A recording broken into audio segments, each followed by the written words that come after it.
Rich dad poor dad బుక్లో rich కావాలనుకునే వారి కోసం చెప్పిన ముఖ్యమైన సూత్రాలు ఇవే.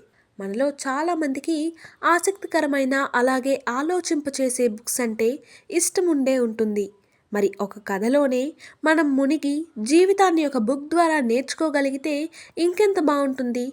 అలాంటి ఒక పుస్తకమే రిచ్ డాడ్ పూర్ డాడ్.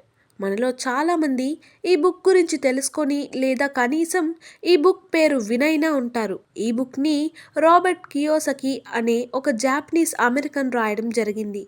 ఈ బుక్ ఎంత ఫేమస్ అనేది ఒక్క మాటలో చెప్పాలి అంటే ఈ బుక్ ఏకంగా 51 భాషల్లో రిలీజ్ కాగా 41 మిలియన్ కాపీలకు పైగా అమ్ముడుకుపోయాయి.